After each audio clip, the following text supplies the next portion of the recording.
এটা হচ্ছে Vivo X90 Pro Vivor Flagship Camera Series এর অন্যতম সদস্য। 4 ন্যানোমিটার Mediatek Dimensity 9200 প্রসেসরের সাথে 5G connectivity, Vicen leather protected back প্যানেলের সাথে নতুন এই সংস্করণের ফোনটি কি হতে পারে আপনার পরবর্তী ফোন, চলুন জেনে নেওয়া যাক। ফোনটিতে Zeiss Optics Zeiss T Lens coating সমৃদ্ধ 1 ইঞ্চ মেন ক্যামেরা লেন্স ব্যবহার করা হয়েছে, যা এই সেগমেন্টে এর আগে আমরা Xiaomi Twelv S Ultra ফোনটিতে লক্ষ্য করেছি। ফোনটির পেছনেই প্রথমে আপনার নজরে আসবে সার্কেল ক্যামেরা বাম্প। এই ক্যামেরা বাম্পটি ব্যাক প্যানেলের চেয়েও কিছুটা মোটা। ফোনটির ব্যাক প্যানেলে Vicen লেদার ব্যবহার করা হয়েছে।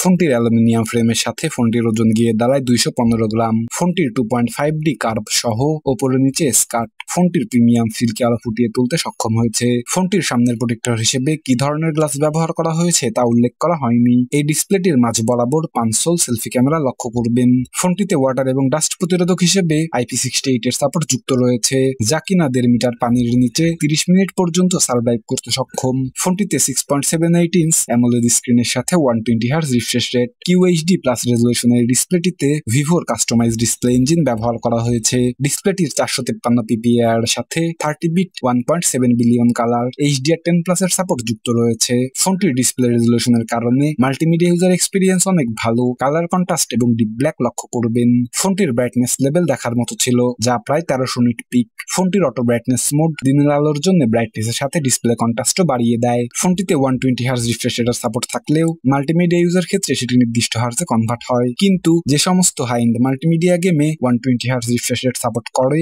সেই গেমগুলিতে 120 হার্জ রিফ্রেশ রেট লক্ষ্য করবেন। ফোনটিতে 3.5mm হেডফোন জ্যাক না থাকলেও 24 বিট অডিও কার্ডের সাথে স্টেরিও স্পিকার ব্যবহার করা হয়েছে। GSM এরিনায় ফোনটির স্পিকার টেস্টে ভেরি গুড স্কোর রয়েছে।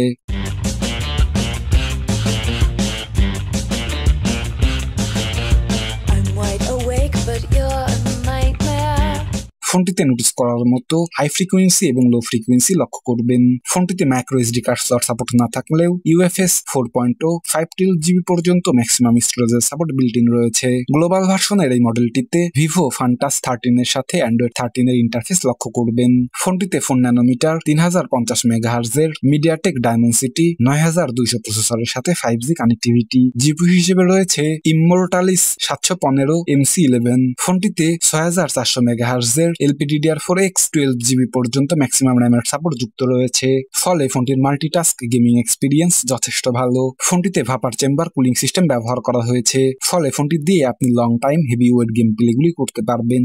ভিভোর ফোনগুলিতে professional AI power camera engine ব্যবহার করে, তাই ফোনগুলির ক্যামেরা কোয়ালিটি যথেষ্ট ভালো হয়। ফোনটির রাউন্ড শেপ ক্যামেরা বাম্পে ট্রিপল ক্যামেরা সেটআপ ব্যবহার করা হয়েছে। ফোনটির মেন ক্যামেরাটি 50.3 মেগাপিক্সেল f1.8 অ্যাপারচার। ফোনটিতে 50 মেগাপিক্সেল f1.6 অ্যাপারচারের একটি টেলিফোটো লেন্স ব্যবহার করা হয়েছে, যার সাহায্যে 2x পর্যন্ত অপটিক্যাল জুম করতে পারবেন। ফোনটিতে 12 মেগাপিক্সেল f2.0 অ্যাপারচারের একটি আল্ট্রা ওয়াইড অ্যাঙ্গেল লেন্স রয়েছে, যার সাহায্যে 108 ডিগ্রি পর্যন্ত আল্ট্রা ওয়াইড অ্যাঙ্গেলের ছবিগুলি তুলতে পারবেন। প্রত্যেকটি লেন্সের সাথেই optical image stabilisation, dual pixel autofocus, laser autofocus এবং AI যুক্ত পাচ্ছেন, ফলে ফোনটি লো লাইট সিচুয়েশনে অনেক ভালো ছবি তুলতে সক্ষম। দিনের ঝকঝকে আলোতে মেন ক্যামেরা দিয়ে তোলা ছবিগুলি অনেক শার্প এবং ডিটেলস। ছবিগুলিতে নয়েজের পরিমাণ খুবই কম। হোয়াইট ব্যালেন্স, কালার স্যাচুরেশন এবং ডাইনামিক রেঞ্জ যথেষ্ট ভালো। ফোনটির মেন লেন্স দিয়ে তোলা পোর্ট্রেট ছবিগুলিও ভালো। সাবজেক্ট এবং ব্যাকগ্রাউন্ড বুকে ইফেক্ট লক্ষ্য করবেন।